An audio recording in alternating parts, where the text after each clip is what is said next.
تاریخ کبھی کبھی اپنے راز صرف مٹی میں ہی نہیں بلکہ پتھروں میں بھی چھپا لیتی ہے۔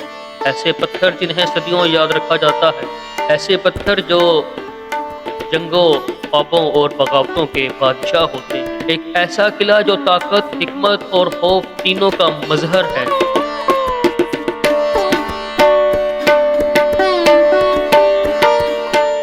السلام علیکم ناظرین، میں ہوں راجہ عبد الرحمن اور آپ دیکھ رہے ہیں اردو ڈیجیٹل۔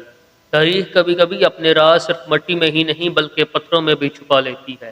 ایسے پتھر جنہیں صدیوں یاد رکھا جاتا ہے، ایسے پتھر جو جنگوں، خوابوں اور بغاوتوں کے بادشاہ ہوتے ہیں۔ جہلم کی خوبصورت سرسبز وادیوں میں موجود ایک قلعہ آج بھی سانس لے رہا ہے۔ اس قلعے کی دیواروں میں جیسے وقت رک سا گیا ہو، اس قلعے کی ہر دیوار ایک کہانی سناتی ہے اور ہر برج ایک راز چھپائے بیٹھا ہے۔ ایک ایسا قلعہ جو طاقت، حکمت اور خوف تینوں کا مظہر ہے۔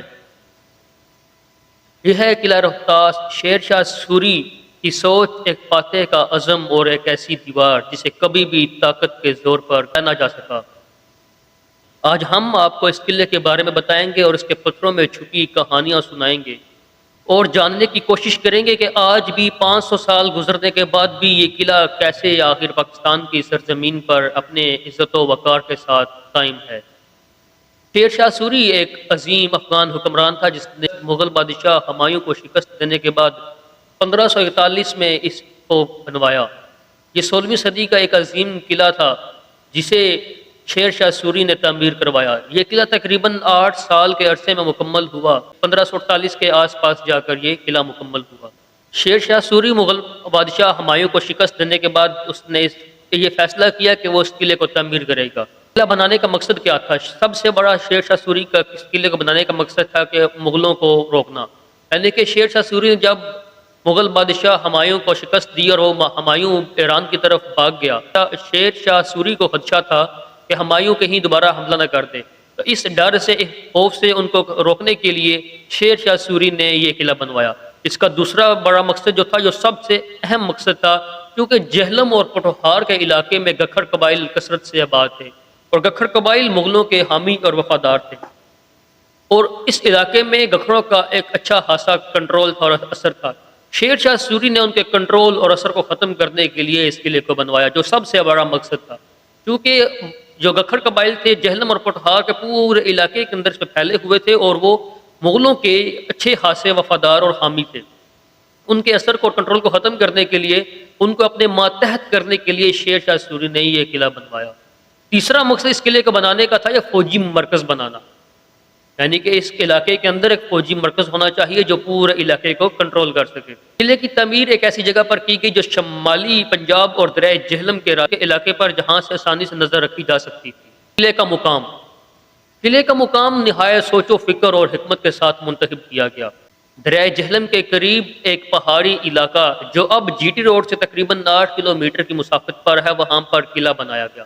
یہ ایک ایسا علاقہ تھا جہاں سے پورے علاقے پر نظر رکھی جا سکتی تھی، جہاں سے پورے علاقے پر فوجی برتری حاصل کی جا سکتی تھی۔ اس لیے دریائے جہلم کے قریب جو اب جی ٹی روڈ سے 8 کلومیٹر کی مسافت پر واقع ہے، اس کا انتخاب کیا گیا کہ یہاں پر پہاڑی علاقے میں قلعہ بنایا جائے گا۔ قلعہ بناتے وقت اچھی خاصی مشکلات بھی پیش آئیں۔ شیر شاہ سوری نے اس قلعے کی تعمیر کی ذمہ داری اپنے وزیر مال راجہ ٹوڈرمل کو دی۔ اب چونکہ گکھڑ قبائل جو جہاں پر کثرت سے آباد تھے وہ مغلوں کے حامی اور وفادار تھے، تو انہوں نے تعمیر کی کام میں مدد کرنے سے انکار کر دیا۔ اب جب گکھڑ قبائل جو مقامی لوگ تھے انہوں نے تعمیر کی کام میں مدد کرنے سے انکار کیا، تو پھر مجبوراً وزیر مال راجہ ٹوڈرمل کو دور دراز کے علاقوں سے مزدور بلانا پڑے، جنہیں معمولی اجرت کی نسبت زیادہ اجرت دینا پڑی، یعنی کہ اس قلعے میں جو مزدور کام کرتے تھے انہوں نے پھر اچھی خاصی اپنے لحاظ سے ایک اجرت لی۔ یہ قلعہ انسانی محنت، ضد اور عزم کے ساتھ بنایا گیا۔ تعمیر میں پتھر، ناڑا، ٹانڈا اور دینا کی پہاڑیوں سے لائے جاتے تھے۔ فن تعمیر کا امتزاج یہ قلعہ آج بھی اپنی شان و شوکت کے ساتھ کھڑا ہے، جہاں افغان سختی، وسطی ایشیائی مضبوطی اور مقامی پنجابی کاریگری تینوں آپس میں گل مل گئے۔ یہ قلعہ تقریباً 170 ایکڑ رقبے پر محیط ہے۔ اس قلعے کی دیواریں تقریباً 18 سے 20 میٹر اونچی، یعنی کہ 40 سے 60 فٹ اونچی اور 8 سے 18 فٹ موٹائی کے ساتھ آج بھی موجود ہیں۔ دیواروں میں 68 برج یعنی کہ واچ ٹاور بنائے گئے جہاں سے ہر وقت سپاہی قلعے کے اوپر نظر رکھتے تھے اور جہاں سے قلعے کے اندر ہونے والی ہر نقل و حرکت کے اوپر نظر رکھی جاتی تھی۔ یہ کوئی محل نہیں بلکہ اصل ایک فوجی ٹھکانہ تھا جسے دفاعی لحاظ سے بنایا گیا تھا، جس کا اصل مقصد دفاع کرنا تھا، یہ کوئی محل نما نہیں تھا۔ روہتاس کے اس عظیم قلعے کے اندر ٹوٹل 12 دروازے ہیں، 12 مین گیٹس۔ ہر ایک دروازہ اپنی ایک کہانی اور اپنا ایک راز چھپائے بیٹھا ہے۔ خواص خانی گیٹ یہ قلعے کا سب سے بڑا مرکزی اور مشہور گیٹ ہے، جسے شیر شاہ سوری کے وفادار جرنیل خواص خان کے نام پر بنایا گیا ہے، اسی وجہ سے اس کا نام خواص خانی گیٹ بھی ہے۔ یہاں سے اکثر شاہی فوجیں گزرا کرتی تھی۔ کابلی گیٹ، اب کابلی گیٹ جو ہے یہ چونکہ افغان حکمران تھا، شیر شاہ سوری افغان سے تعلق رکھتا تھا، اسی نسبت سے افغانستان کی طرف اس کا رخ تھا دروازے کا، تو اسی نسبت سے کابل کی نسبت سے اس کا نام بھی کابلی گیٹ رکھا گیا۔ سہیل گیٹ فن تعمیر کا شاہکار، جس کے اندر محرابیں، جالی دار کھڑکیاں، یہی دروازہ آج بھی فوٹوگرافی کے لیے مشہور ہے۔ اس کی نسبت مشہور صوفی بزرگ سید سخی سہیل بخاری رحمۃ اللہ علیہ کے نام کے ساتھ جوڑا گیا۔ طلاقی گیٹ، دو راستوں کے ملاپ اور دو راستوں کی جدائی کی یہ علامت جس کا نام طلاقی گیٹ ہے، اکثر روایات میں ملتا ہے چونکہ یہاں پر دو راستے آپس میں ملتے بھی تھے اور وہی دو راستے آپس میں جدا بھی ہوتے تھے، اسی جدائی کے نسبت اس دروازے کا نام طلاقی گیٹ رکھا گیا ہے۔ لنگر خانی گیٹ، قلعے کے اندر موجود باورچی خانوں کے قریب یہ قلعے کا ایک دروازہ جسے لنگر خانی گیٹ کہا جاتا ہے، جو کہ قلعے کے اندر موجود سپاہیوں کے لنگر خانے کی طرف تھا۔ دروازہ اور اس کے اندرون کا جو حصہ ہے وہ ایل شیپ کے اندر ہے۔ اس کا ایل شکل کا ہونا یہ ثابت کرتا ہے کہ اگر یہاں پر کوئی دشمن گھس آئے تو کس طرح سے اسے وہیں پر پھنسا کر مار دیا جاتا تھا۔ پپلی گیٹ، یہ قلعے کے جنوب مشرقی حصے میں واقع ہے۔ گیٹ کا نام اس لیے پپلی گیٹ رکھا گیا کہ کیونکہ مشرقی حصے میں پپل کے درخت بہت زیادہ تھے۔ پپل کے درخت کی کثرت کی وجہ سے اس دروازے کا نام بھی پپلی گیٹ رکھا گیا تھا۔ یہ دروازہ بھی اصل میں دفاعی لحاظ سے مضبوط دروازہ تھا، جس کا اصل مقصد دفاع کرنا تھا اور فوجی گشت کے اوپر نظر رکھنا تھا۔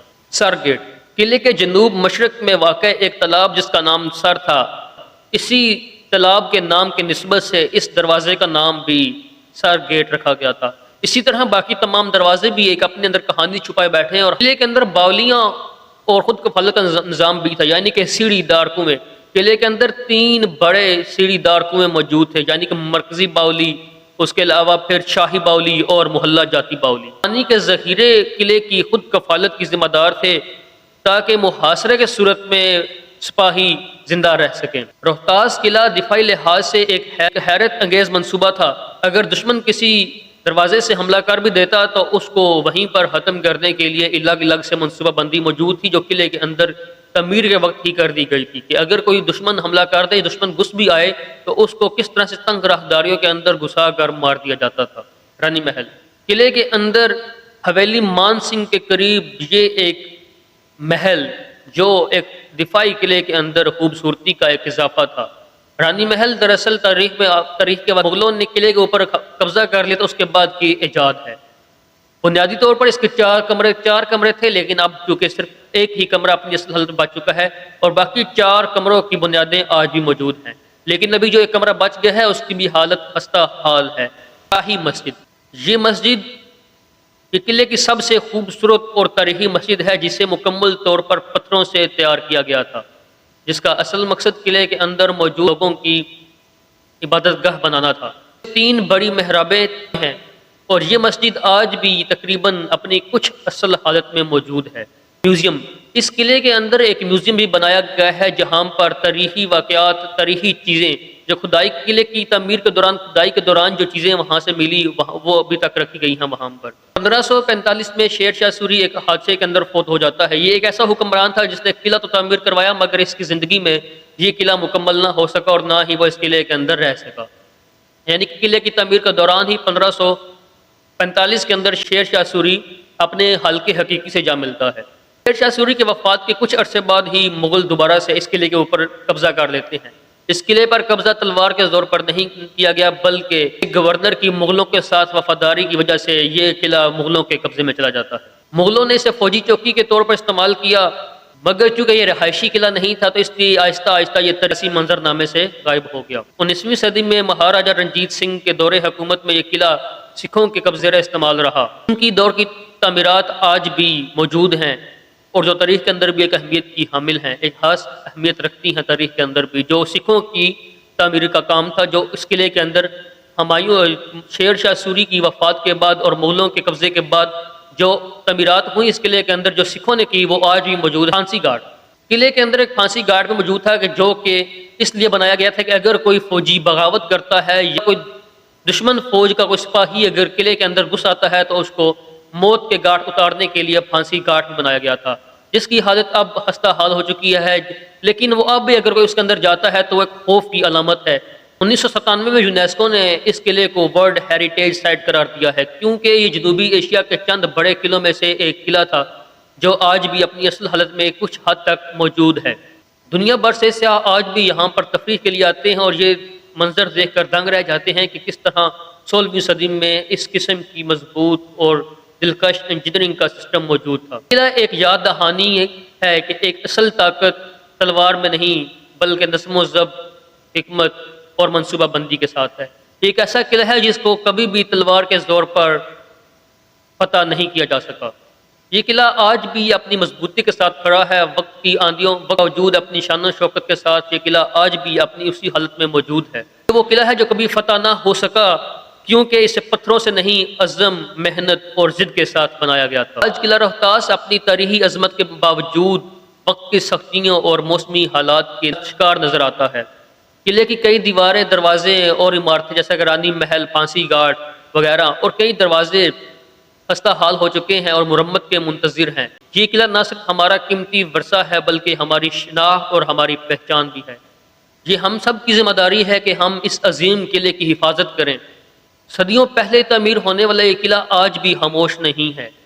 اس قلعے کے اندر چھپے راز اور چھپی کہانیاں ہر وقت سانس لیتی ہیں۔ پتھروں میں وہ کہانیاں اور وہ راز چھپے ہیں جو کبھی تاریخ مٹا نہیں سکی۔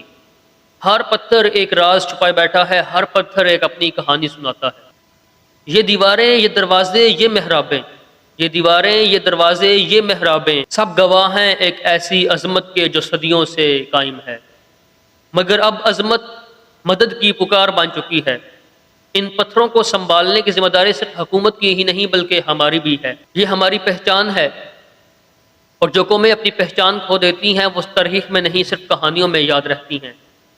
ہمیں چاہیے کہ ہم حکومت کے ساتھ مل کر اس قلعے کی حفاظت کی ذمہ داری ادا کریں۔ اگر آپ کو یہ ساری معلومات پسند آئی ہو تو اس ویڈیو کو لازمی لائک کیجئے اور اپنی رائے کا اظہار کمنٹ کے ذریعے کیجئے۔ آپ کی رائے ہی اصل میں ہماری حوصلہ افزائی ہوتی ہے۔ ویڈیو پسند آئی ہو تو لازمی لائک کیجئے، سبسکرائب کیجئے اور اس ویڈیو کو آگے شیئر بھی کیجئے۔ Thank you very much.